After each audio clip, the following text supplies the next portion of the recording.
Welcome to a journey across America and beyond, visiting the final resting places of 60 remarkable people. Actors, musicians, writers, athletes, and more. Each one left this world on their own terms.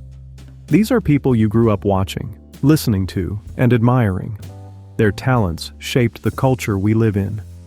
We will tell their stories with honesty and warmth, celebrating what made them extraordinary, and acknowledging how they died without ever dwelling in the darkness. So let us begin. Our first stop takes us to the mountains of central Idaho. In the Ketchum Cemetery, beneath a canopy of tall spruce trees, lies a flat slab of granite bearing just a name and 2 dates. No title, no epitaph.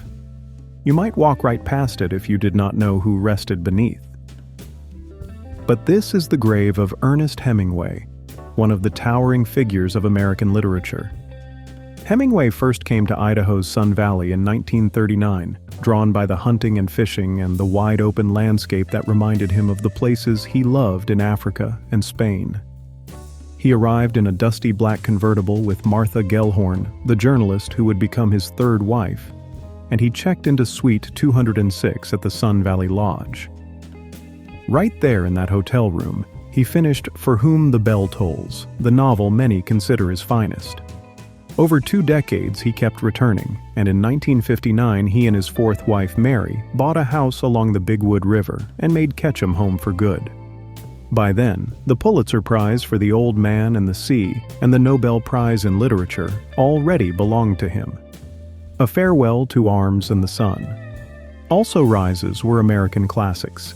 He had survived plane crashes in Africa, a car wreck during the Normandy campaign, malaria, dysentery, hepatitis, and a skull fracture, a fact that baffled his doctors and amused Hemingway himself.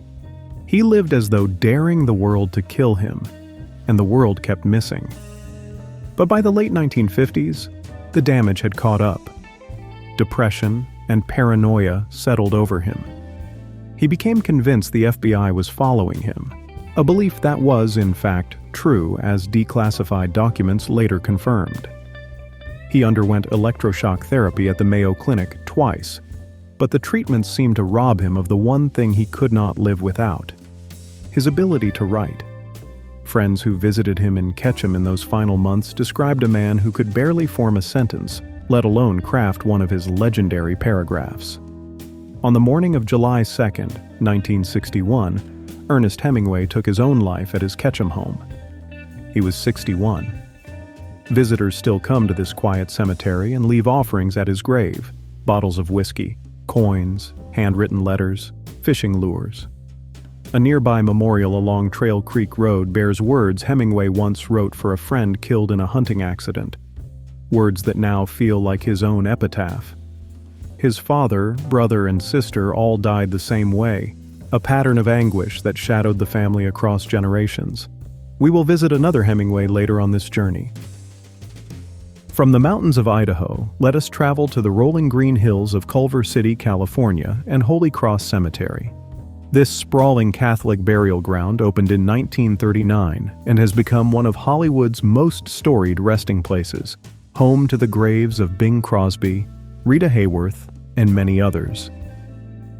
Among its residents, we find Carole Landis, one of the most glamorous women in 1940s Hollywood. She appeared in films like 1 Million BC, I Wake Up Screaming, and Topper Returns, and she was among the most popular pinups of American soldiers during the Second World War. Landis was fiercely patriotic. She made 4 overseas tours with the USO to entertain troops at the front, traveling to North Africa, Italy, England, and the Pacific. She wrote a book about her wartime experiences called 4 Jills in a Jeep, which was adapted into a film. But behind the glamour, her personal life was turbulent. 4 marriages ended in divorce. She had fallen into an affair with the married British actor Rex Harrison. On the evening of July 5, 1948, Harrison arrived at her Brentwood home and discovered her body. She had taken a fatal dose of Seconal. A note lay nearby. She was only 29 years old. Harrison's presence at the scene became a major scandal, though he was never formally implicated. Beautiful, talented, patriotic, and gone far too soon. While we are here at Holy Cross, a few sections over, we find the grave of one of old Hollywood's most elegant leading men. Charles Boyer was born in the town of Figeac in southwestern France, and he became one of the most romantic figures on the American screen. That deep, velvety accent made him irresistible in films like Algiers, where the misquoted line, "Come with me to the Casbah," became a cultural catchphrase, and in Gaslight, the 1944 thriller opposite Ingrid Bergman. His performance as the manipulative husband in that film was so convincing that it gave the English language a new word: gaslighting. Boyer received 4 Academy Award nominations over his career, and he was given an honorary Oscar in 1943 for his cultural contributions. He was also a shrewd businessman, co-founding 4-Star Television. But the most remarkable thing about Charles Boyer may have been his marriage. He wed the British actress Pat Patterson in 1934, and they remained devoted to each other for 44 years, practically unheard of in the movie business. When Pat died of cancer on August 24, 1978, Boyer was shattered beyond consolation. Just 2 days later, he took an overdose of Seconal. He was 78. Their love story, a bond that persisted even beyond life, remains one of the most moving in Hollywood history. From Holy Cross, let us drive to Forest Lawn Memorial Park in the Hollywood Hills. In the courts of remembrance here, a young comedian who burned out before the world was ready to let him go rests in a wall crypt beside his father and near his former co-star, George Raft. Freddie Prinze was born Frederick Carl Prutzel in Washington Heights, New York, the son of a German Lutheran immigrant father and a Puerto Rican Catholic mother, a combination that gave him rich material for his act. "I'm a Hungarican," he would joke on stage, a line that became his signature. By his late teens, he was performing stand-up at comedy clubs around New York and the Catskills, and at just 19 he appeared on The Tonight Show with Johnny Carson. He was so electric that night, confident, brash, hilarious, with a swagger that belied his age, that NBC signed him almost immediately. He was given the lead in a new sitcom called Chico and the Man, playing a streetwise young Chicano mechanic opposite the cantankerous Jack Albertson. The show debuted in September 1974 and was an instant hit, finishing the season in the top 5. Suddenly, Freddie Prinze was one of the most famous young entertainers in America, headlining in Las Vegas, doing television specials, appearing on magazine covers, and performing at the inaugural ball for President Jimmy Carter just days before his death. Tony Orlando, David Brenner, and other comedians adored him. Carson called him the most talented young comic he had ever seen. But behind the bravado, Prinze was sinking. He was heavily dependent on Quaaludes, recklessly prescribed by multiple doctors. His young marriage to Catherine Cochran was disintegrating. She had just filed a restraining order. On January 28, 1977, at just 22 years old, Freddie Prinze shot himself while sitting in his room at a residential hotel on Wilshire Boulevard, on the phone with his business manager, Dusty Snyder. He left a note that read, "I must end it. There's no hope left. I'll be at peace." He lingered on life support for one day before his family let him go. His funeral drew 1,000 mourners. His son, Freddie Prinze Jr., born just 10 months before his father's death, would grow up to become a movie star. But the father, that blazing talent, gone at 22, never got to see it. Let us leave Southern California behind for now and head to the Pacific Northwest. Lakeview Cemetery sits on Capitol Hill in Seattle, with sweeping views of the Cascades and Puget Sound. It is famous as the resting place of Bruce Lee and his son Brandon. But today we have come for someone else, a man whose voice defined a generation of rock music. Here lies Chris Cornell, the lead vocalist of Soundgarden, one of the founding bands of the grunge movement that exploded out of Seattle in the early 1990s. Cornell possessed a vocal range that spanned 4 octaves, raw, powerful, and capable of extraordinary tenderness.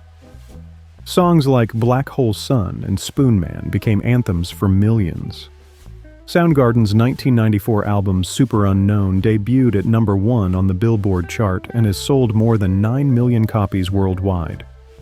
When the band initially broke up, Cornell formed Audioslave with members of Rage Against the Machine, producing 3 albums and hits like a Stone. He also carved out a solo career, writing and performing You Know My Name, the theme for the James Bond film Casino Royale, making him the first American male vocalist to sing a Bond theme. On the night of May 17, 2017, after performing a Soundgarden concert at the Fox Theater in Detroit, Chris Cornell was found in his room at the MGM Grand Hotel. He had taken his own life by hanging. He was 52.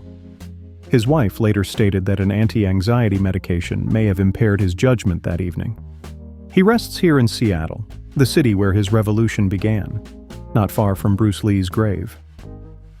From Seattle, let us head down the coast to Oceanside, California, a beach town north of San Diego. Eternal Hills Memorial Park sits on a hillside with views of the Pacific, and it is the final resting place of one of the most dominant football players of the modern era. Junior Seau was a force of nature on the gridiron.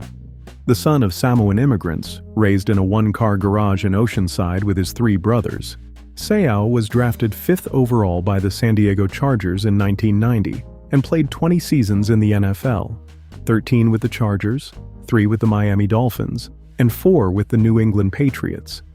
He was selected to 12 Pro Bowls and named first-team All-Pro 6 times. In Oceanside, where he grew up, Seau was more than a football player.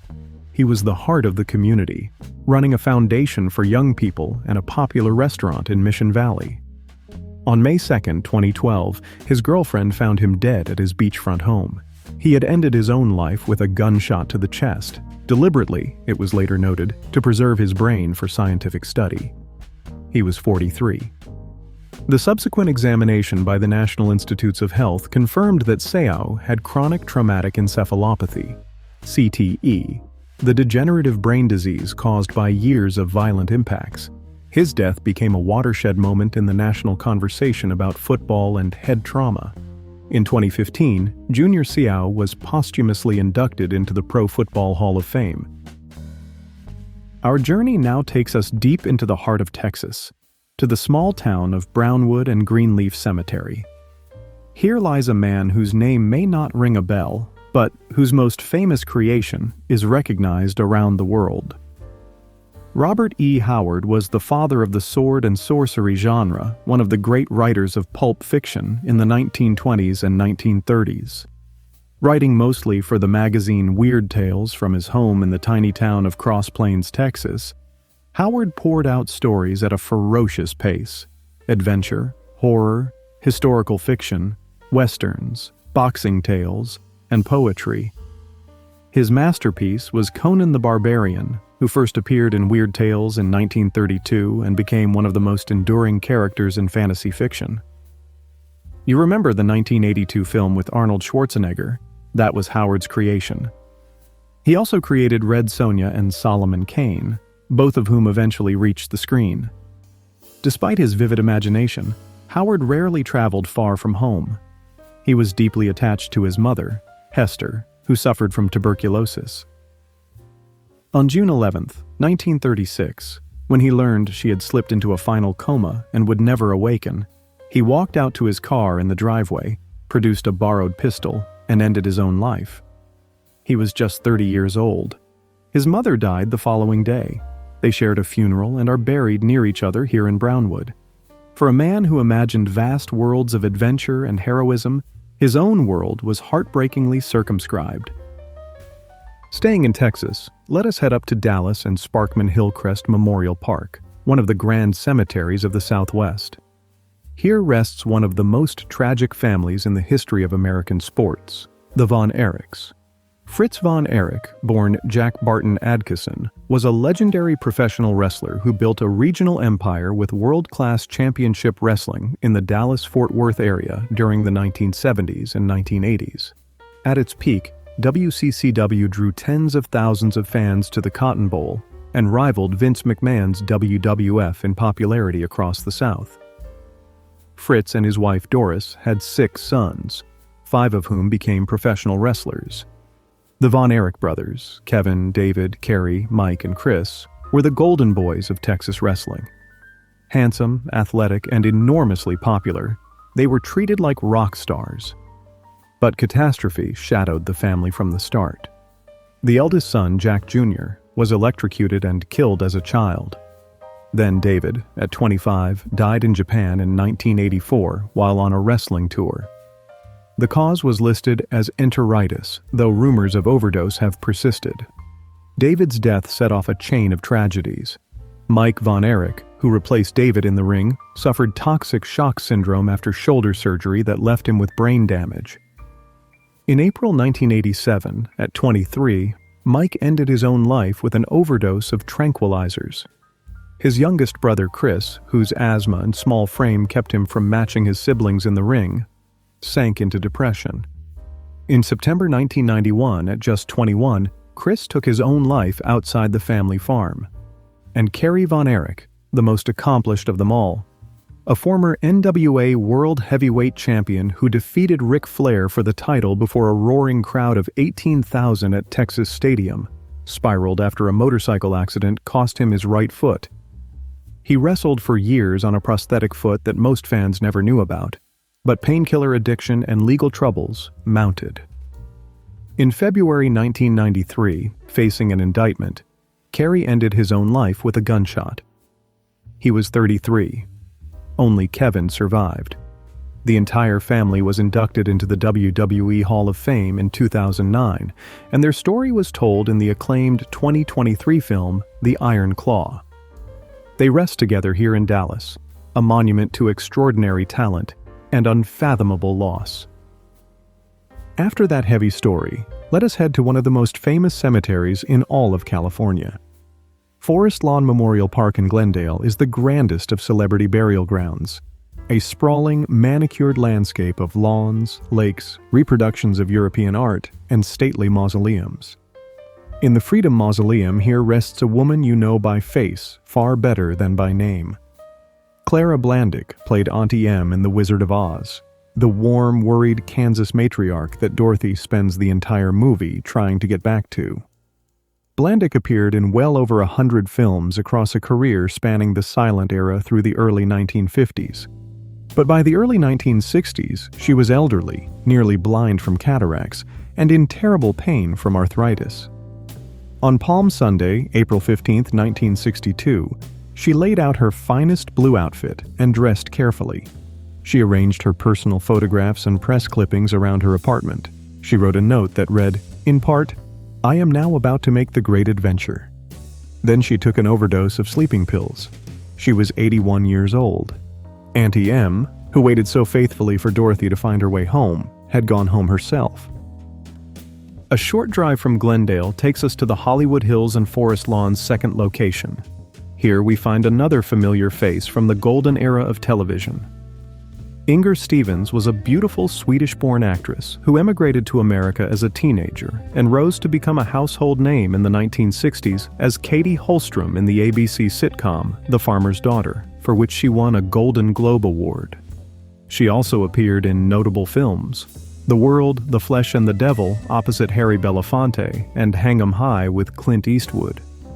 Audiences loved her cool Nordic charm. But beneath the surface, Stevens carried deep emotional wounds from a troubled childhood. Her mother abandoned the family when Inger was a child, and she struggled to form lasting attachments. On April 30th, 1970, she was found unconscious on her kitchen floor by a friend who had come to pick her up for work. She died that afternoon from an overdose of barbiturates. She was 35. After her death, it was revealed that Stevens had been secretly married to an African-American man named Ike Jones, a relationship she felt compelled to hide in a Hollywood that was not yet ready to accept it. Her story is one of hidden pain, hidden love, and a loneliness that no amount of fame could cure. Let us leave California for a while and travel across the country to upstate New York. Oakwood Cemetery in Penfield, just outside Rochester, is a small, quiet burial ground far removed from the glamour of Hollywood. Here lies Pete Duel, a handsome young actor who starred alongside Ben Murphy in the popular ABC Western series Alias Smith & Jones, which debuted in 1971. The show was a hit, a lighthearted romp about two charming outlaws trying to earn amnesty, often compared to the Paul Newman and Robert Redford film Butch Cassidy and the Sundance Kid. Duel was talented, politically engaged, and seemed destined for major stardom. According to Quentin Tarantino, Duel was one of the inspirations for the character Rick Dalton in Once Upon a Time in Hollywood. But privately, Duel struggled with depression and drank heavily. He once told an interviewer that a weekly television series was the ultimate trap for any actor with serious ambitions. In the early hours of December 31st, 1971, New Year's Eve, after watching an episode of his own show on television, Pete Duel placed a revolver to his temple and pulled the trigger. His girlfriend was asleep in the next room. He was 31 years old. His body was flown back here to Penfield for burial. The show continued with Roger Davis replacing him, but without Duel's charisma, Alias Smith and Jones was canceled the following year. From upstate New York, let us head to a quiet village in the north of England. In the churchyard of St. Thomas, the Apostle in Heptonstall, West Yorkshire, lies one of the most important poets of the 20th century. Sylvia Plath was born in Boston, educated at Smith College, and won a Fulbright scholarship to Cambridge, where she met and married the English poet Ted Hughes. Her poetry was fierce, confessional, and unflinching. The collection Ariel, published after her death, is recognized as a masterwork of modern literature. Her only novel, The Bell Jar, a thinly veiled autobiographical account of her depression and psychiatric treatment, has never gone out of print since its publication in 1963 and remains required reading in English departments around the world. Plath battled severe depression throughout her life, including an earlier attempt during her junior year at Smith. In the bitter cold of February 1963, separated from Hughes, living alone with her two small children in a London flat during one of the harshest winters in British memory, she sealed the kitchen doorway with wet towels and tape to protect the sleeping children upstairs, turned on the gas oven, and knelt before it. She was 30 years old. She is buried here in Hughes's home territory of Yorkshire. Over the decades, admirers who blamed Hughes for her suffering have repeatedly chiseled his surname off her headstone. Each time, it has been restored.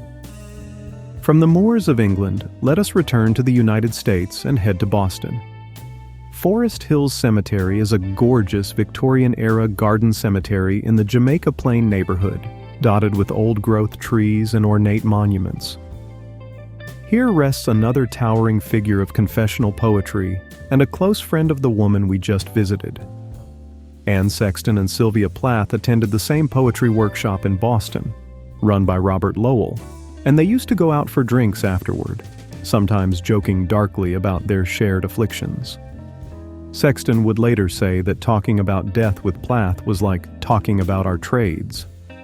Sexton won the Pulitzer Prize for Poetry in 1967 for her collection Live or Die, and the irony of that title would not be lost on anyone who knew her story. Her poems explored subjects that were radical for the era: her mental breakdowns, her body, her complicated feelings about motherhood and desire. She was electrifying on the page and magnetic on the stage, and she drew large audiences to her readings. But the depression that fueled her art also consumed her. She had been hospitalized repeatedly, and multiple attempts preceded the final one. On October 4th, 1974, after having lunch with her friend and fellow poet Maxine Kumin and going over page proofs of a new manuscript, Sexton drove home, poured herself a glass of vodka, went to the garage, and started the engine of her car. She died of carbon monoxide poisoning at the age of 45. Together with Plath, Sexton defined confessional poetry, two brilliant, fearless women who transformed their suffering into art that outlived them both. Let us shift from the literary world to the world of film. We are heading to a quiet cemetery in Lincoln, New Mexico, in the rugged high desert of the American Southwest. Here lies Richard Farnsworth, one of the most beloved character actors in American cinema. Farnsworth spent 3 decades as a Hollywood stuntman, doubling for everyone from Henry Fonda to Kirk Douglas, before transitioning to acting in front of the camera relatively late in life.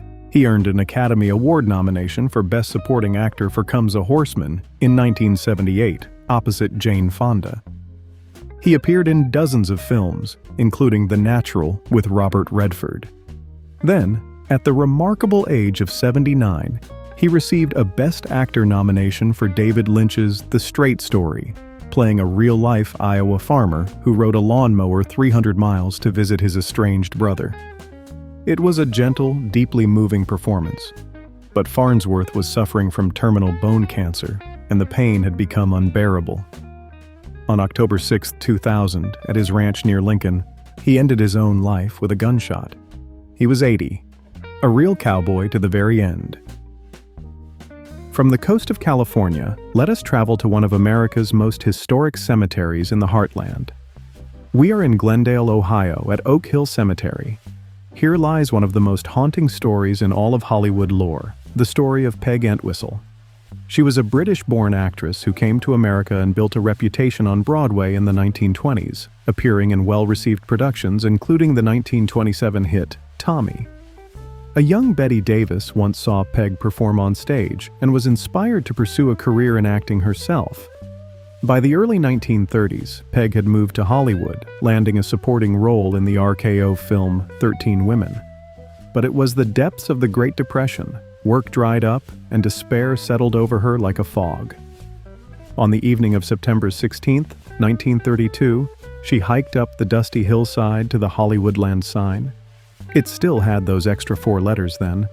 Climbed the workman's maintenance ladder on the back of the letter H, and jumped to her death. She was 24 years old. A hiker later found her purse and shoes at the base of the sign, along with a folded note that read, "In part, I am afraid, I am a coward. I am sorry for everything. If I had done this a long time ago, it would have saved a lot of pain. P.E." Here is the bitter irony. A letter had arrived at her uncle's house the day before, offering her a role in a new stage play.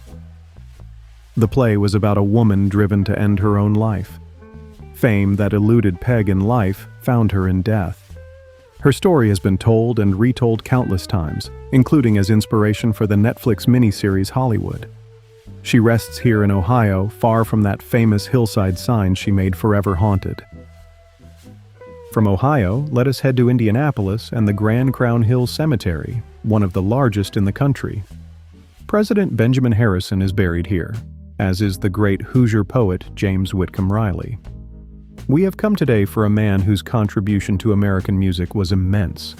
J.J. Johnson was one of the greatest trombonists in the history of jazz, the first to prove that the trombone could match the speed and agility of bebop, a style many thought belonged exclusively to trumpets and saxophones. He played alongside legends, Dizzy Gillespie, Miles Davis, Count Basie, Benny Carter, and transformed what a jazz trombone could do. Beyond performing, Johnson was a gifted composer, writing film scores including the music for Shaft and television themes for The $6 Million Man and The New Mike Hammer. He won 3 Grammy nominations and was honored by the National Endowment for the Arts as a jazz master. In his later years, Johnson suffered from prostate cancer, and his health declined steadily. On February 4, 2001, at the age of 77, he took his own life at his Indianapolis home. He had told friends he did not want to become a burden to anyone, a giant of American music, at rest in the heart of Indiana. Let us keep moving and return to Hollywood Forever Cemetery in Los Angeles. This storied burial ground, which borders the back wall of Paramount Studios, is one of the most visited cemeteries in America. Among its many famous residents is Carl Dane. In the late 1920s, Dane was one of the biggest comedy stars in the movies. Born Rasmus Carl Thorkelson Gottlieb in Copenhagen, Denmark, he emigrated to America and found stardom in silent films. His role as the lanky, lovable Slim in King Vidor's The Big Parade, one of the highest-grossing films of the entire silent era, launched him to the top. He became a popular comedian at MGM, frequently paired on screen with the diminutive George K. Arthur. But when sound came to Hollywood, Dane's thick Danish accent proved a fatal liability. Audiences could not understand him, and the studio dropped him almost overnight. Within a few years, the former star was doing odd jobs: carpentry, waiting tables, even trying to sell hot dogs near the gates of the very studio where he had once been a headliner. On April 14, 1934, Carl Dane ended his own life with a revolver in his small Hollywood apartment. He was 47. He left a note beside a scrapbook of his old publicity photographs. It simply said goodbye. The Danish community in Hollywood was outraged at how the studios had discarded him and demanded a proper funeral. MGM, to its modest credit, paid the costs. Dane's story remains one of the starkest and most heartbreaking examples of what happens in Hollywood when the lights go out. Also here at Hollywood Forever, let us walk to a different section. Here lies Roz Williams, a name that may not be familiar to everyone, but for fans of punk and gothic rock, he is a founding figure. Williams was the vocalist of Christian Death, a Los Angeles band widely credited as the originators of American goth rock. Their 1982 debut album, Only Theater of Pain, is considered a landmark, dark, intense, and enormously influential on decades of musicians who followed. Williams was also a visual artist, a spoken-word performer, and a genuinely creative spirit in the Los Angeles underground. On April 1, 1998, he was found at his West Hollywood home, having taken his own life by hanging. He was 34. His grave here at Hollywood Forever has become a quiet gathering place for fans who discovered his music long after his death. In a cemetery full of Golden Age Hollywood glamour, Roz Williams represents the other Los Angeles, the dark creative underground that has always thrived in the shadows of the studio lights. Our next stop takes us far from California, to a small cemetery in western Michigan. Westlawn Cemetery sits in the town of Wayne, a suburb of Detroit.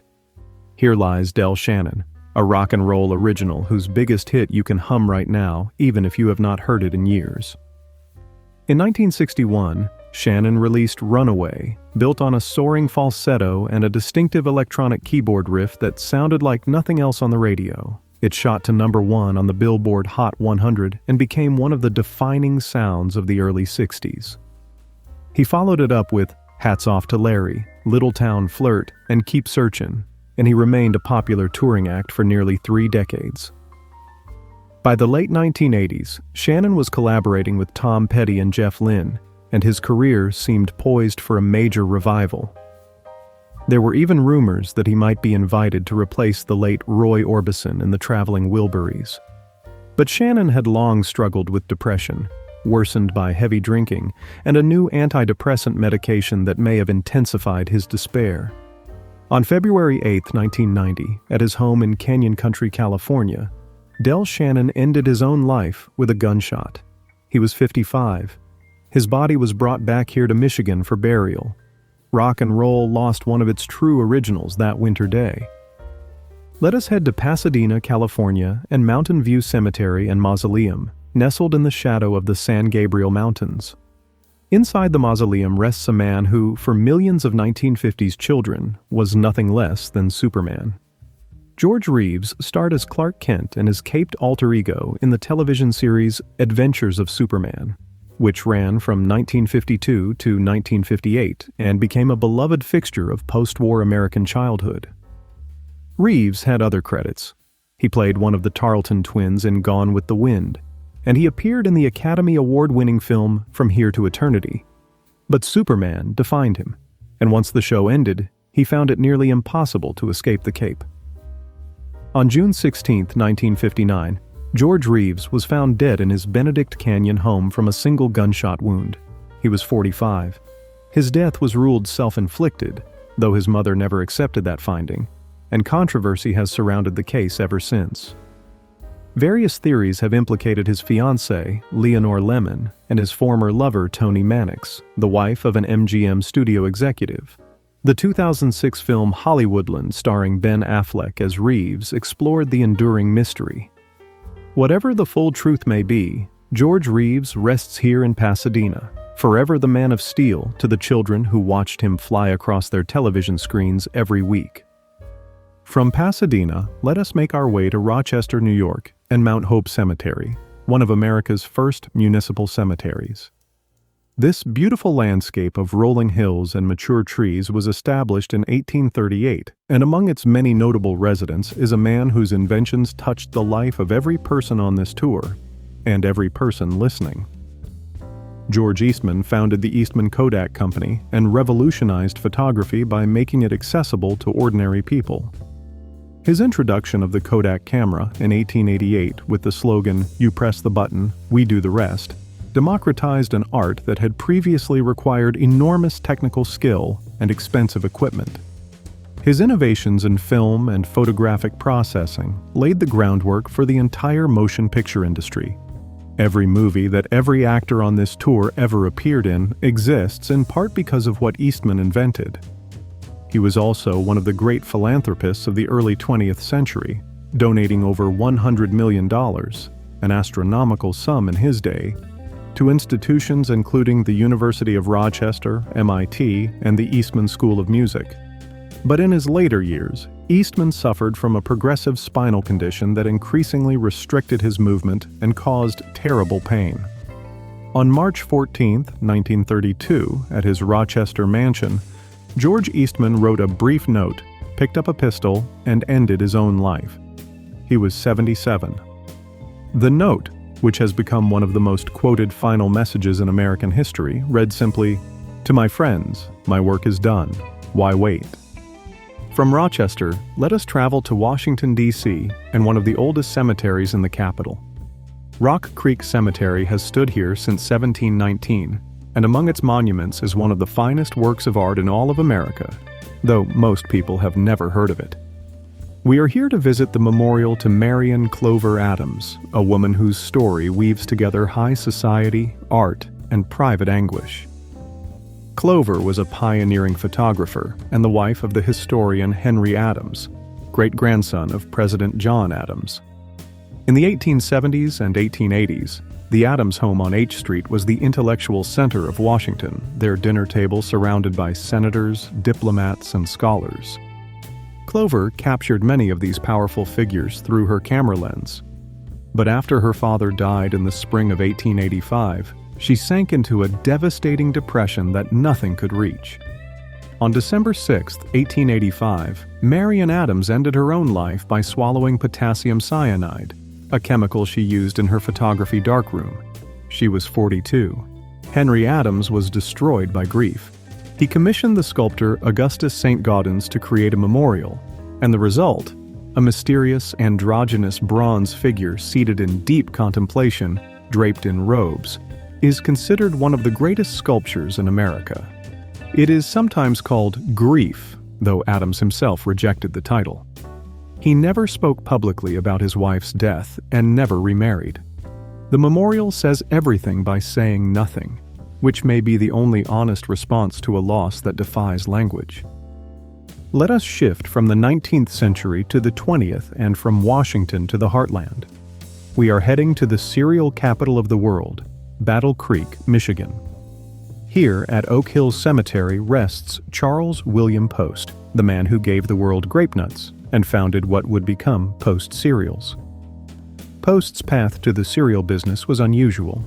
In the early 1890s, suffering from a mental and physical breakdown, he checked himself into the sanitarium run by John Harvey Kellogg in Battle Creek, the very same Kellogg whose cornflakes would become a breakfast staple. Inspired by what he observed at the sanitarium, Post decided to create his own health food products. He released Postum, a cereal-based coffee substitute, in 1895, and followed it with grape nuts in 1897. The company thrived and Post became fabulously wealthy. But chronic stomach ailments plagued him throughout his life, and the pain grew steadily worse despite multiple surgeries. On May 9, 1914, at his winter home in Santa Barbara, California, Charles Post took his own life. He was 59. His body was returned to Battle Creek for burial in the town his cereal empire helped build. Now let us visit a figure from the world of professional football whose story echoes the one we heard earlier about Junior Seau. We are heading to the Chicago suburbs, to a cemetery in the South Side area. Dave Duerson was a hard-hitting safety who played 11 seasons in the NFL. most notably with the Chicago Bears during their legendary 1985 Super Bowl championship season. He was a four-time Pro Bowl selection and also won a second Super Bowl ring with the New York Giants. After retirement, Duerson went into business, though financial and personal troubles mounted in his later years. On February 17, 2011, Dave Duerson sent a series of text messages to his family. In one, he made a specific request. He asked that his brain be donated to the NFL's Brain Bank for CTE research at Boston University. He then ended his own life with a gunshot to the chest, deliberately choosing a method that would leave his brain intact for study. He was 50. The subsequent examination at Boston University confirmed what Duerson apparently already suspected. He had chronic traumatic encephalopathy. His selfless final act, ensuring his brain could contribute to scientific understanding, helped advance our knowledge of the devastating effects of repeated head trauma in football. Let us leave the world of sports and return to music. We are heading to the Ketchum Cemetery in Idaho, a place we visited at the very start of this tour. We stood at Ernest Hemingway's flat granite slab. Now, nearby in the same small cemetery, we find his granddaughter. Margot Hemingway was one of the first supermodels in the modern sense of the word. In 1975, at just 20 years old, she signed a contract with Fabergé worth $1 million, at the time, the largest modeling deal in history. Her face was everywhere. She also appeared in films, most notably the 1976 thriller Lipstick, in which she starred opposite her younger sister Marielle. But her career faded through the 1980s, and she struggled with alcoholism, bulimia, and epilepsy. On July 1, 1996, one day before the 35th anniversary of her grandfather Ernest's death, Margot was found in her Santa Monica apartment. She had died from an overdose of phenobarbital. She was 41. Her death was ruled a taking of her own life. She was first buried at Ferncliff Cemetery in New York, but was later moved here to Ketchum to rest near the grandfather whose shadow and whose affliction she could never escape. The Hemingway pattern of generational tragedy, father, son, daughter, granddaughter, is one of the most sorrowful legacies in American letters. From Idaho, let us fly to the other side of the world for a moment. We are at Northern Suburbs Memorial Gardens in Sydney, Australia. Here lies a man whose charisma lit up concert stages across the globe for more than a decade. Michael Hutchence was the lead singer of In Excess, the Australian rock band that became one of the biggest acts in the world during the 1980s and early 1990s. Their 1987 album, Kick, produced 4 top 10 singles: Need You Tonight, Devil Inside, New Sensation, and Never Tear Us Apart, and sold more than 20 million copies worldwide. Hutchence was the quintessential rock frontman, handsome, swaggering, magnetic. But in 1992, he suffered a serious brain injury after being punched outside a restaurant in Copenhagen, an incident that damaged his sense of taste and smell and left him battling depression.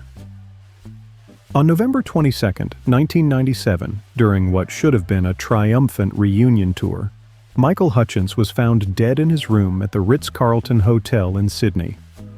He had taken his own life by hanging. He was 37. For anyone who spent the late 1980s with the radio on, Hutchence was the definition of rock star cool.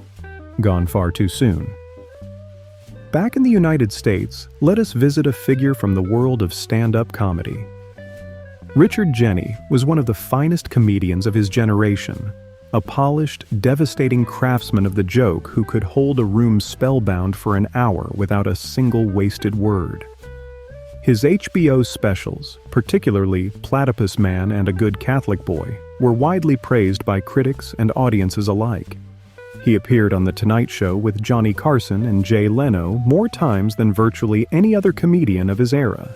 He also had film credits, including a memorable role in The Mask alongside Jim Carrey. Fellow comedians regarded him as one of the best working stand-ups in the country.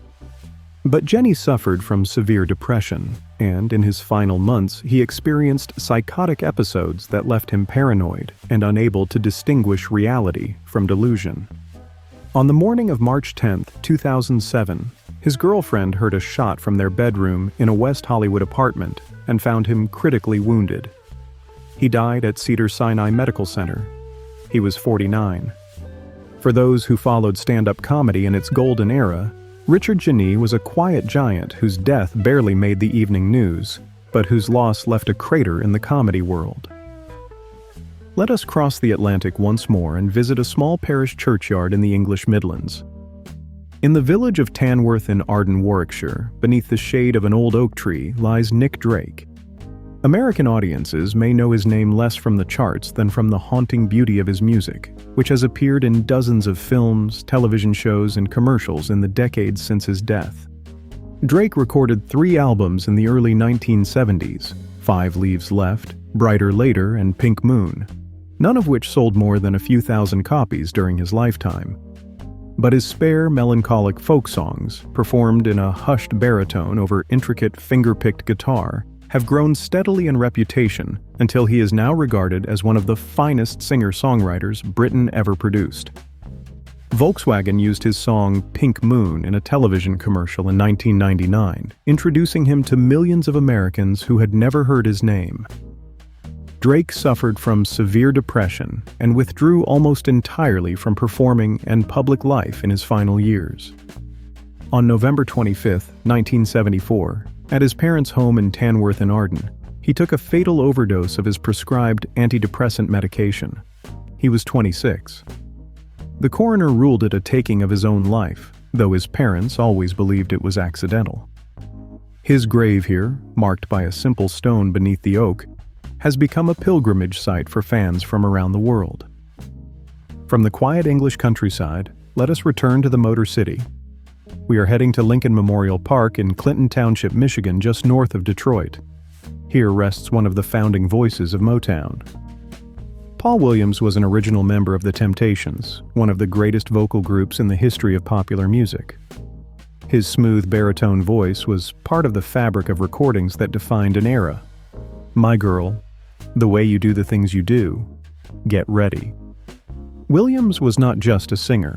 He was also the group's original choreographer, designing the silky, synchronized dance moves that became The Temptations' visual signature and influenced every boy band that followed. But heavy drinking took a devastating toll on his voice and his health. By the early 1970s, he was forced to leave the group.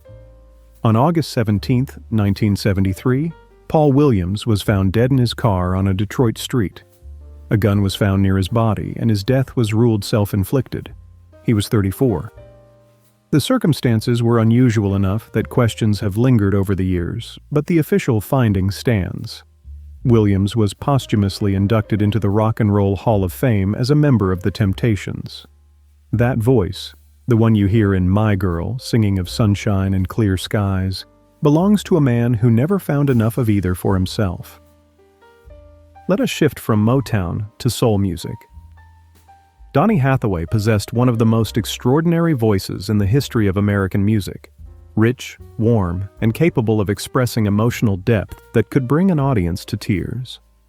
His duets with Roberta Flack, Where Is the Love and The Closer I Get to You, became 2 of the most beloved songs of the 1970s and won a Grammy Award. His live album, recorded at the Troubadour Club in Hollywood in 1972, is considered one of the finest live recordings in all of soul music. Hathaway was also a gifted arranger, composer, and multi-instrumentalist who could play virtually any keyboard he touched, but he suffered from paranoid schizophrenia, a condition that grew more severe as his fame increased. On January 13, 1979, Donny Hathaway fell from the 15th floor of the Essex House Hotel in New York City. He was 33 years old. His death was ruled a taking of his own life. He was laid to rest in his hometown of St. Louis at Lake Charles Park Cemetery. For anyone who has ever heard A Song for You, or his transcendent version of You've Got a Friend, Donny Hathaway's voice remains one of the true miracles of American music. Our next stop takes us across the ocean to the town of Macclesfield in Cheshire, England. In Macclesfield Cemetery lies Ian Curtis, the lead singer and lyricist of Joy Division, one of the most influential bands in the history of rock music. Joy Division released only 2 studio albums, Unknown Pleasures in 1979, and Closer in 1980. But those records changed the sound of popular music forever. Curtis's deep baritone vocals, combined with lyrics of almost unbearable emotional intensity, gave the band a weight and darkness that set them apart from everything else on the post-punk landscape. Songs like Love Will Tear Us Apart and Atmosphere became touchstones for generations of musicians. But Curtis suffered from epilepsy, which caused frequent and terrifying seizures, and he was caught in an agonizing struggle between his marriage and a new relationship. On the eve of the band's first American tour, May 18, 1980, Ian Curtis took his own life by hanging at his home in Macclesfield. He was 23 years old. The surviving members of Joy Division regrouped as New Order and went on to enormous commercial success, blending rock with electronic dance music. Curtis's story was told in the acclaimed 2007 film Control. His grave here draws visitors from around the world, proof that 2 albums, made by a young man who did not live to see 24, can echo across half a century. Let us return to America and head to the world of politics. We are in Hope, Arkansas, a tiny town in the southwestern corner of the state that is famous as the birthplace of President Bill Clinton. In Memory Garden Cemetery here rests Vince Foster. If you followed the news in the 1990s, you remember his name. Foster served as deputy White House counsel in the early months of the Clinton administration. He was a childhood friend of Clinton's. The two had grown up together right here in Hope, and a partner at the Rose Law Firm in Little Rock alongside Hillary Clinton. When the Clintons moved to Washington after the 1992 election, Foster came too, as part of the inner circle. He was universally described as a decent, hard-working man. But the transition from small-town Arkansas law to the high-pressure, high-scrutiny world of the nation's capital proved overwhelming. The White House Travel Office controversy and the intense media attention left him feeling exposed and inadequate. On July 20, 1993, Vince Foster's body was found in Fort Marcy Park in Northern Virginia. He had died from a self-inflicted gunshot wound. He was 48. A torn-up note found later in his briefcase contained the now famous words, "Here ruining people is considered sport." 5 separate investigations by the U.S. Park Police, the FBI, 2 independent counsels, and a Senate committee all concluded that Foster took his own life. Despite this consensus, his death became a flashpoint for conspiracy theories that persisted for years. He rests here in Hope, in the quiet town where he and a future president once played together as boys. From Arkansas, let us head to the heartland of American activism. We are in Worcester, Massachusetts, the second largest city in New England. At the Temple Emanuel Cemetery here rests Abbie Hoffman, one of the most colorful and controversial figures of the American 1960s. Hoffman co-founded the Youth International Party, better known as the Yippies, and became one of the most recognizable faces of the counterculture. He was one of the Chicago 7, tried for conspiracy and inciting a riot after the tumultuous 1968 Democratic National Convention. His courtroom antics, showing up in a judge's robe, blowing kisses to the jury, became national theater. He wrote Steal This Book, a best-selling manual for living outside the system. He once attempted to levitate the Pentagon. After years as a fugitive in the 1970s, living under a false identity, he resurfaced in 1980 and threw himself into environmental activism. But Hoffman had battled bipolar disorder for most of his adult life. On April 12, 1989, at the age of 52, he was found dead in his apartment in New Hope, Pennsylvania, from an overdose of phenobarbital combined with alcohol. The coroner ruled it a taking of his own life. He was buried here in his hometown of Worcester. Love him or loathe him, Abbie Hoffman was one of the most unforgettable Americans of his era. From the wilds of protest politics, let us visit a figure from the golden age of Hollywood whose death stunned the film world. We are at Forest Lawn Memorial Park in Glendale, a cemetery we have visited before, where the ashes of Dorothy Dandridge rest in the Freedom Mausoleum. Dandridge was a groundbreaking actress and singer who became the first African-American woman to be nominated for the Academy Award for Best Actress for her luminous performance in the title role of Carmen Jones in 1954. She appeared on the cover of Life magazine, starred opposite Harry Belafonte, and brought a rare combination of beauty, talent, and dramatic power to every role she took. But Hollywood in the 1950s was not ready to give a black actress the opportunities she deserved. Roles dried up, financial troubles mounted, and personal heartbreak, including a marriage that ended in part because of the enormous cost of caring for a daughter with severe brain damage, took a devastating toll. On September 8, 1965, Dorothy Dandridge was found dead in her West Hollywood apartment from an overdose of an antidepressant medication. She was 42. The coroner could not determine with certainty whether her death was a taking of her own life or an accidental overdose, but most biographers have concluded it was intentional. Her story was told in the 1999 HBO film Introducing Dorothy Dandridge, which won Halle Berry an Emmy and a Golden Globe. When Berry became the first black woman to win the Best Actress Oscar in 2002, she dedicated the award to Dandridge's memory. Now let us visit a story that connects national defense, Cold War pressure, and personal breakdown. We are at Kensico Cemetery in Valhalla, New York, a sprawling and elegant burial ground in Westchester County. Here lies James Forrestal, the first United States Secretary of Defense. Before holding that cabinet post, Forrestal served as Secretary of the Navy during World War II, overseeing the massive expansion that helped win the Pacific War. He was a Wall Street banker turned public servant, brilliant, tireless, and fiercely dedicated to national security. But the crushing pressures of the emerging Cold War, combined with brutal bureaucratic infighting and what medical professionals would now recognize as severe clinical depression, overwhelmed him. In March 1949, President Truman asked for his resignation. Forrestal was admitted to Bethesda Naval Hospital shortly afterward. In the early morning hours of May 22, 1949, he fell from a window on one of the upper floors. He was 57. The official determination was that he took his own life.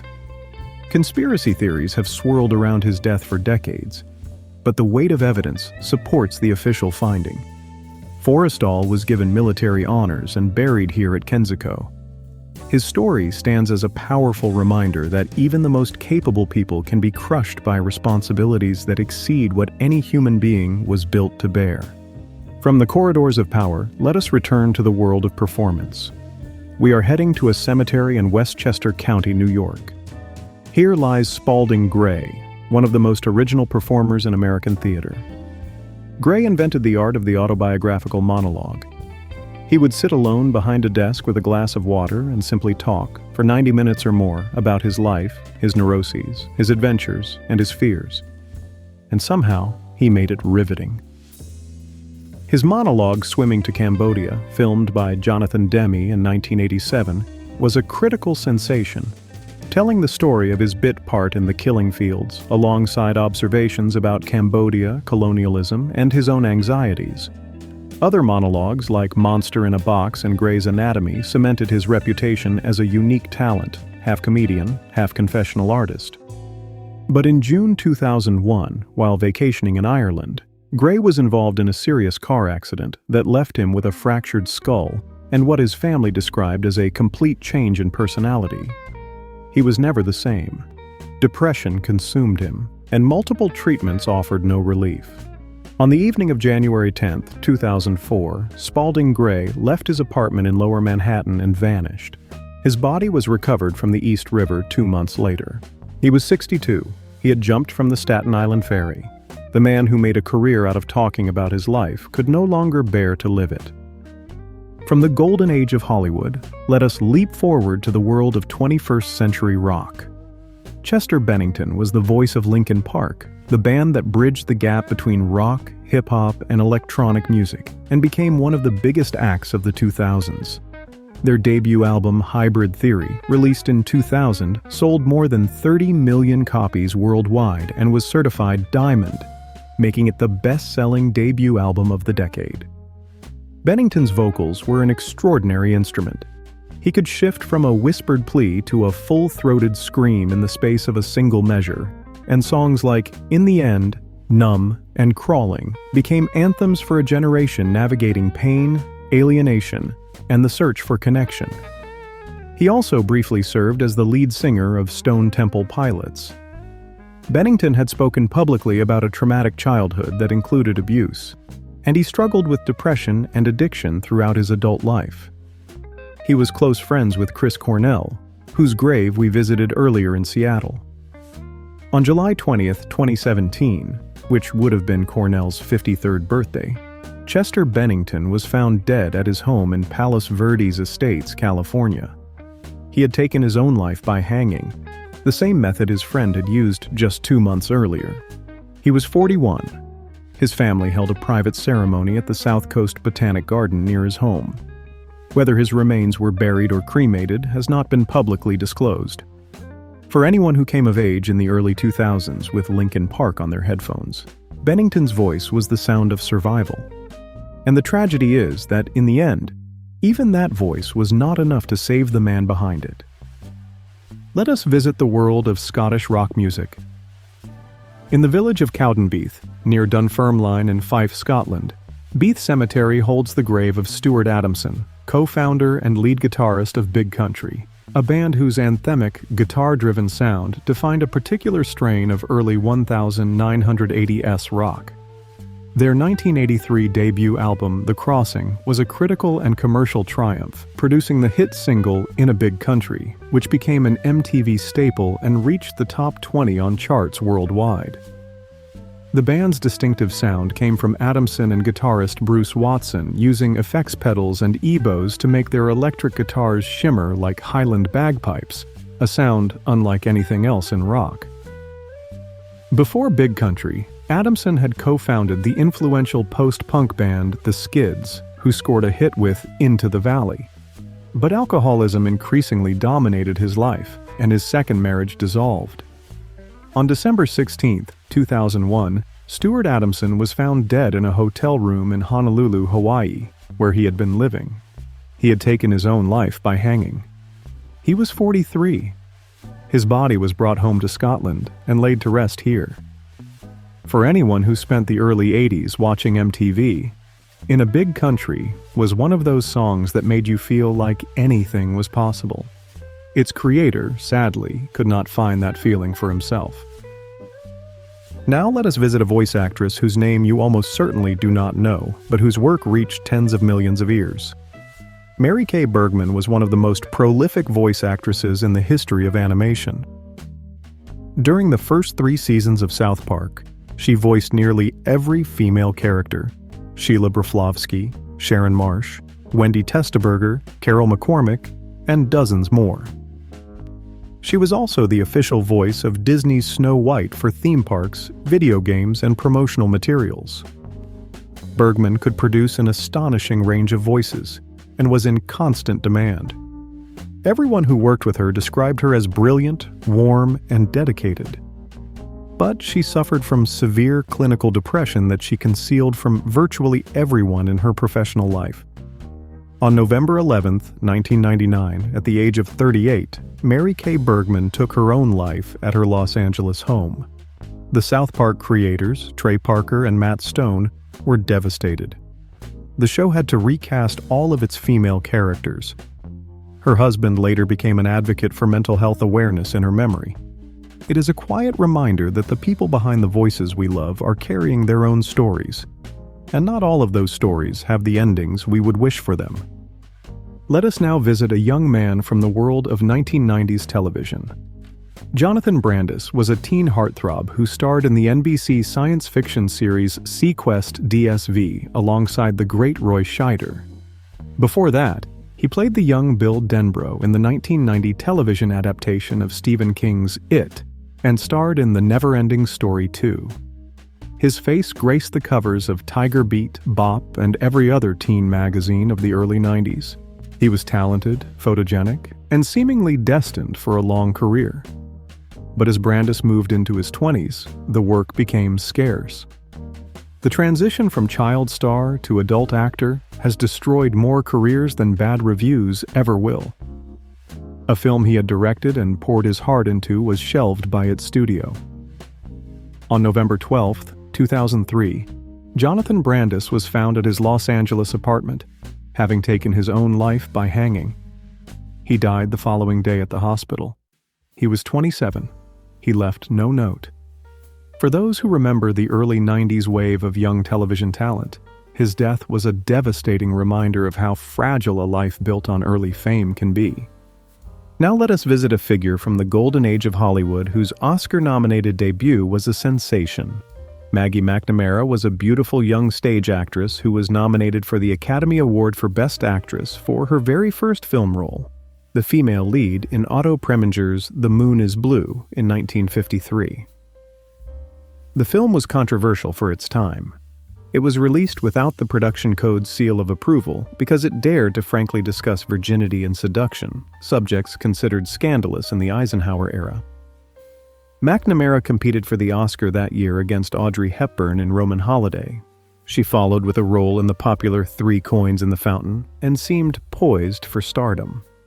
But she grew disillusioned with Hollywood and returned to New York to pursue stage work, only to be sidelined by severe mental illness.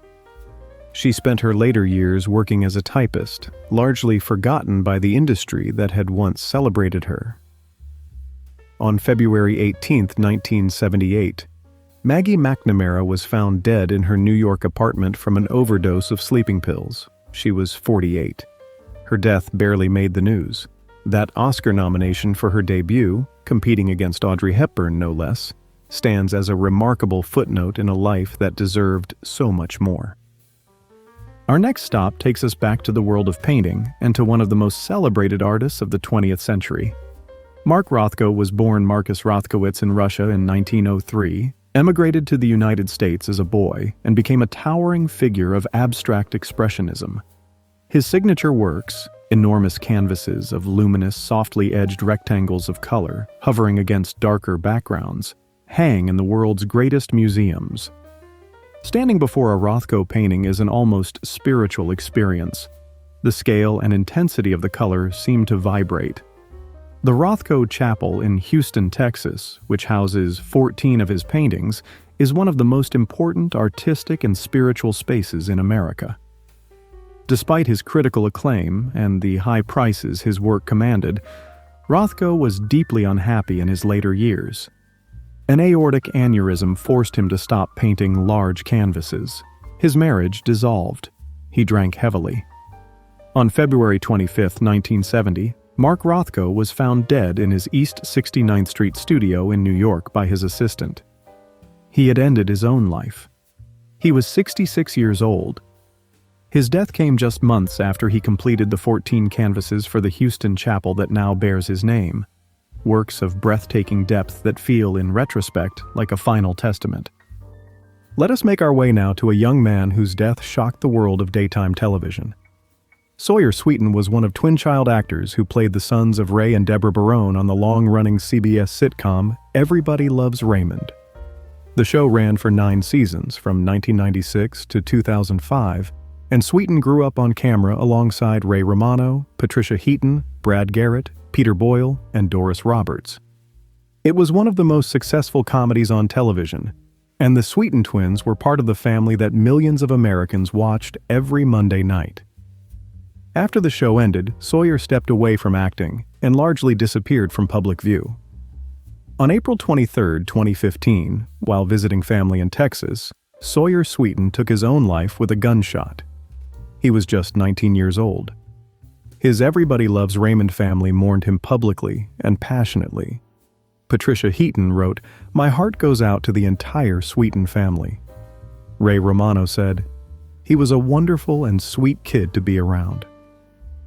The phenomenon of child actors struggling after early fame is not new, but it never stops being heartbreaking. Let us visit one more musician before we begin to wrap up this journey. We are at the Panteón Civil de Dolores in Mexico City, one of the most famous cemeteries in all of Latin America.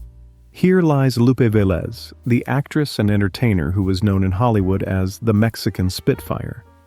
Born in Mexico in 1908, Velez became a major Hollywood star in the late 1920s and 1930s, known for her vivacious personality, her comedic gifts, and her fiery temperament. She appeared in dramatic roles opposite Gary Cooper in Wolf Song and opposite Douglas Fairbanks in The Gaucho, and she later starred in the popular Mexican Spitfire comedy series for RKO. Off-screen, her stormy 5-year marriage to Olympic swimmer and Tarzan star Johnny Weissmuller was constant tabloid fodder. By the early 1940s, her career was waning. Facing an unwanted pregnancy and deep personal despair, Lupe Velez took a fatal overdose of Seconal at her Beverly Hills home on December 14, 1944. She was 36. She was brought home to Mexico for burial. Decades of exaggerated and cruel rumors about the manner of her death have unfairly overshadowed the talent and charisma of a woman who was one of the first Latina stars in Hollywood history. For our penultimate stop, let us visit a figure whose Academy Award sits on a shelf somewhere while the man himself rests in a small Long Island cemetery. We are at Green River Cemetery in Springs near East Hampton, New York. Here lies Gig Young, a veteran actor whose career spanned 4 decades and who won the Oscar for Best Supporting Actor for his mesmerizing performance as the sleazy dance marathon MC Rocky in the 1969 film They Shoot Horses, Don't They? Young appeared in dozens of films: Teacher's Pet with Clark Gable and Doris Day, The Desperate Hours with Humphrey Bogart, and many more. He was nominated for 2 additional Academy Awards over his career. But his personal life was marked by alcoholism and failed marriages, 5 in all.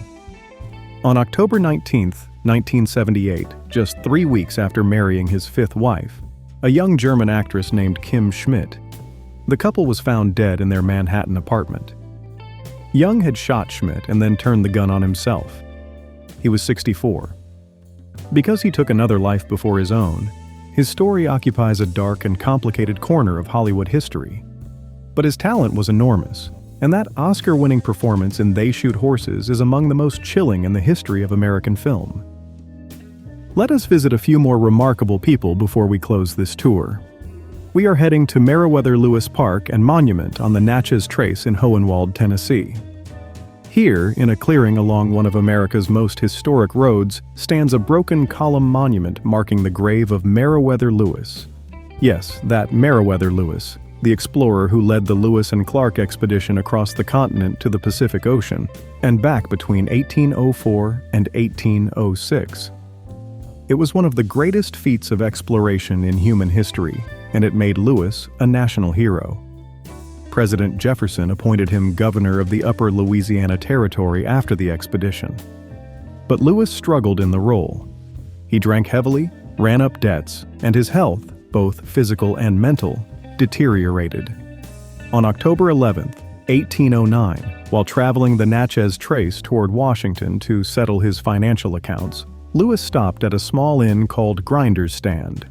During the night, he was heard to fire 2 shots. He was found gravely wounded and died the next morning. He was 35. The innkeeper's wife said he had shot himself. Whether his death was truly self-inflicted or whether he was murdered has been debated by historians for over 2 centuries, and the controversy continues to this day. But the official historical marker at his grave records it as a taking of his own life, and most modern scholars agree with that finding. Whatever happened that night on the Trace, it remains one of the most mysterious and tragic endings in all of American history. Our next stop has no headstone, no cemetery, and no plot. Just a stretch of cold, gray water and a city that loved him. Robin Williams' ashes were scattered in San Francisco Bay the day after his death, near the Marine County home where he had lived for decades. But his memory is woven into the fabric of the Bay Area. A tunnel on Highway 101 north of the Golden Gate Bridge was renamed the Robin Williams Tunnel, and a meadow in Golden Gate Park, where the annual Comedy Day is held, now bears his name. Williams was, by almost any measure, the most electrically gifted comedian of his generation. He was born in Chicago and grew up in a 40-room farmhouse in suburban Detroit. His father was a senior executive at Ford. before the family moved to Marin County, California, when Robin was a teenager. He studied at Juilliard, where his classmate was Christopher Reeve, and the two became lifelong friends. Williams exploded onto the national stage as the alien Mork in the sitcom Mork and Mindy, which ran from 1978 to 1982, and he never slowed down. His stand-up specials were volcanic eruptions of improvisation, voices, characters, impressions, and tangents piling on top of each other at a speed no other performer could match. Jonathan Winters, one of his heroes, called Williams the funniest person alive. And then he proved he could do so much more than comedy. Dead Poets Society, where he played the inspirational English teacher, John Keating. Good Will Hunting, which won him the Academy Award for Best Supporting Actor. Good Morning Vietnam. The Fisher King. Mrs. Doubtfire.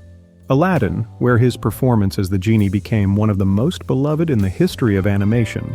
He reportedly improvised so much material that the studio had 16 hours of recordings to work with. He could make you laugh until your ribs ached and then, in the very next scene, reduce you to tears. Off-screen, Williams was legendary for his generosity. He insisted that a portion of any film budget that hired him be used to employ homeless people. He visited hospitals and military bases constantly, often with zero publicity. His friendship with Christopher Reeve was so deep that when Reeve was paralyzed in a riding accident, Williams was the first person to make him laugh, showing up at the hospital dressed as a proctologist and pretending to perform an examination.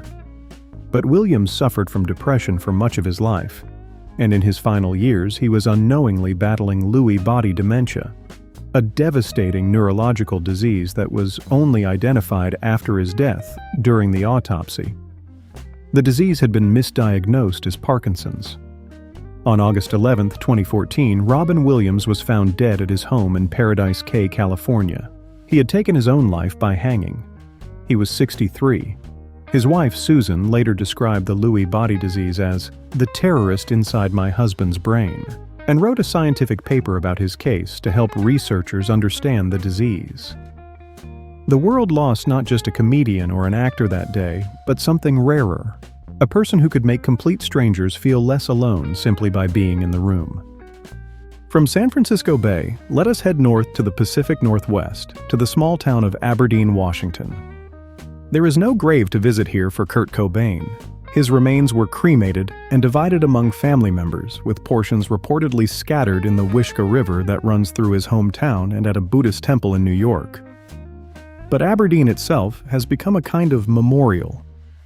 A small park beneath a bridge along the Wishkah, where Cobain reportedly spent time as a troubled teenager, has become an unofficial shrine, with fans from around the world leaving messages, guitar picks, and flowers. A sign at the edge of town reads, "Welcome to Aberdeen.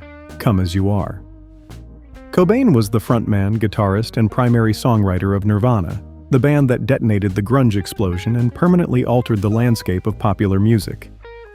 He grew up in Aberdeen, a depressed logging town where, as he later told interviewers, there was nothing to do but drink, take drugs, or start a band.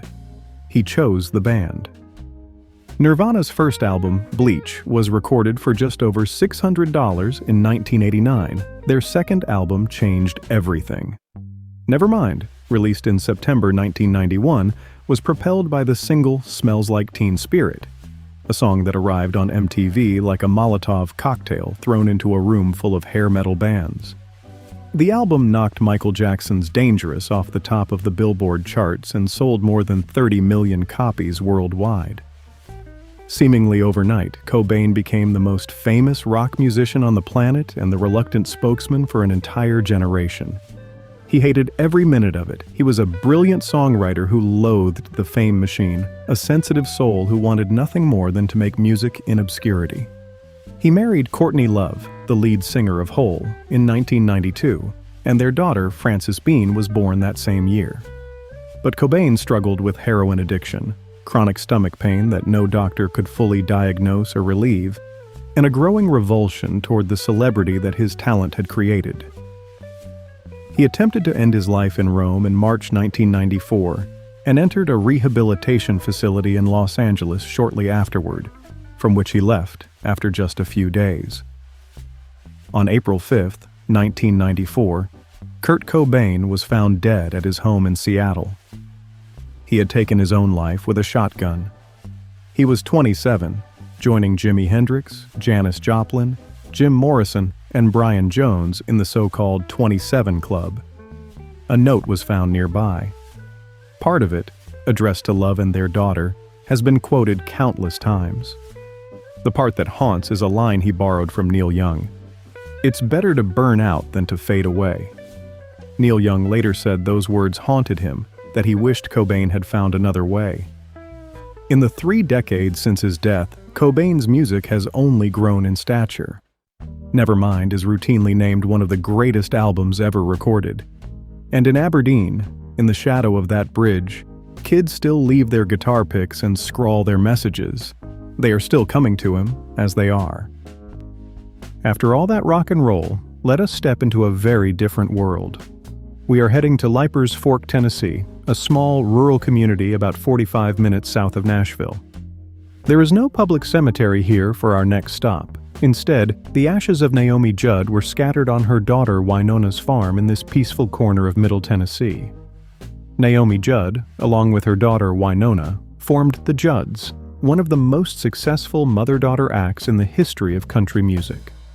From their first RCA single in 1983 to their farewell concert in 1991, the Judds won 5 Grammy Awards and scored 15 #1 singles, including Mama He's Crazy, Why Not Me, and Grandpa, Tell Me About the Good Old Days. Their rich harmonies and heartfelt lyrics made them one of the most beloved acts in Nashville. Naomi was diagnosed with hepatitis C in 1991, ending her performing career, and she spent years battling the disease and advocating for awareness. But she also struggled with depression and anxiety for much of her adult life, a battle she wrote about candidly in her books. On April 30th, 2022, Naomi Judd took her own life at her Tennessee home. She was 76. The following day, the Judds were inducted into the Country Music Hall of Fame.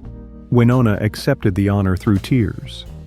For an entire generation of country music fans, Naomi's voice, warm, knowing, unmistakable, will always mean home. From the hills of Tennessee, let us travel to the sun-drenched sprawl of Los Angeles, where the creator of one of television's most important shows once lived and worked.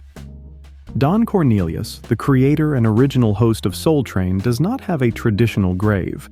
He was cremated after his death, and his final resting arrangements were kept private by his family.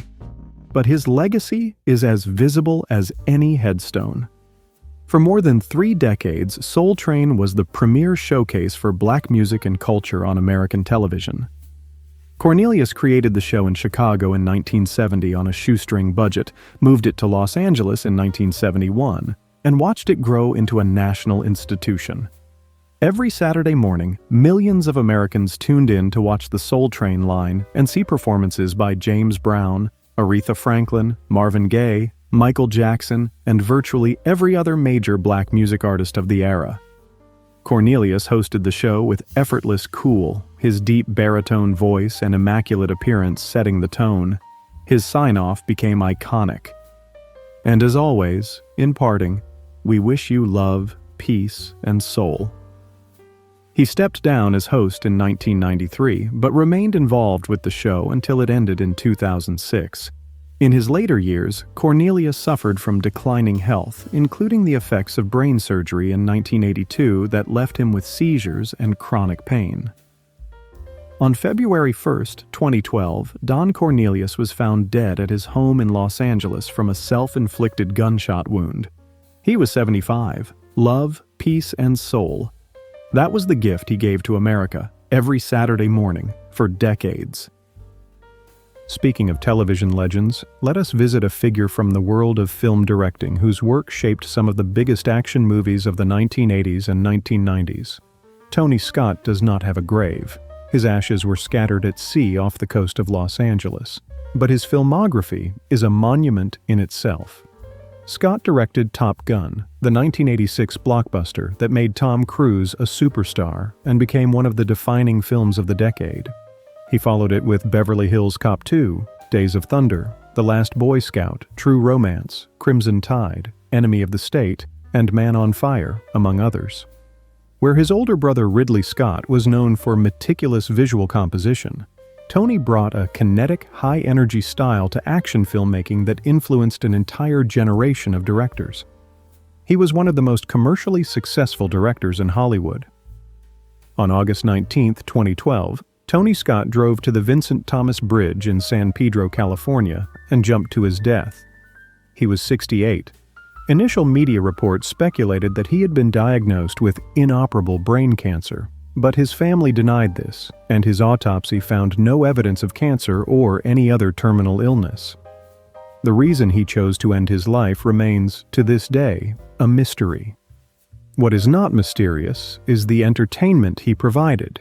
If you have ever watched Top Gun with a bucket of popcorn, you owe a debt to Tony Scott. Let us travel now to a legendary compound in Woody Creek, Colorado, just outside Aspen. This was the home of Hunter S. Thompson, the inventor of gonzo journalism, one of the most wildly original writers America ever produced. Thompson does not have a grave in the traditional sense. After his death, his ashes were fired from a cannon mounted atop a 153-foot tower, shaped like his personal logo, a two-thumbed fist clutching a peyote button. The ceremony was attended by friends including Johnny Depp, who reportedly paid over $2 million for the elaborate send-off, and Jack Nicholson, Bill Murray, John Kerry, and Sean Penn. It was exactly the kind of spectacle Thompson would have wanted: explosive, absurd, and completely unlike anything anyone else would ever think to do. Woody Creek itself is Thompson's real memorial. The small mountain community where he lived for decades, wrote many of his most famous works, ran for sheriff of Pitkin County on the Freak Power ticket in 1970, and fired guns at his property while blasting music at all hours. Thompson's breakthrough came with Hell's Angels in 1966, based on a year he spent embedded with the motorcycle gang, an assignment that ended when they beat him nearly to death. He followed it with Fear and Loathing in Las Vegas, published in 1971, a hallucinatory, drug-fueled road trip through the decaying American dream that remains one of the most original works of nonfiction ever published. His campaign coverage for Rolling Stone, collected as Fear and Loathing on the Campaign Trail 72, is considered some of the sharpest and funniest political journalism of the 20th century. He was the first to recognize the talent of Jimmy Carter, and the first to see through the dangerous emptiness of Richard Nixon.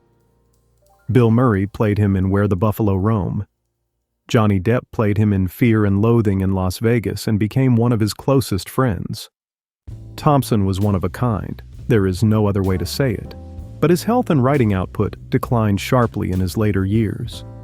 Chronic pain from a hip replacement, a broken leg, and spinal problems made it difficult for him to sit at a typewriter. On February 20, 2005, while his wife Anita was at the gym and his son Juan and daughter-in-law were in the next room, Hunter S. Thompson ended his own life with a gunshot at his kitchen table. He was 67. He had told friends for years that he intended to go on his own terms, and he left a note, written 4 days earlier, titled, "Football season is over." It read in part, "No more games, no more bombs, no more walking, no more fun, no more swimming. 67, that is 17 years past 50, 17 more than I needed or wanted." Even his farewell was unmistakably, defiantly Hunter. From the mountains of Colorado, let us head to a very different cultural landmark. We are in Barcelona, Spain, or rather in the coastal town of Castelldefels just south of the city. There is no grave to visit here. The ashes of George Sanders were scattered in the English Channel after his death. But the story is too good to leave out of any tour like this one. Sanders was one of the most elegant villains in the history of cinema. Born in Russia to British parents, raised in England, he brought a suave, world-weary sophistication to every role he played.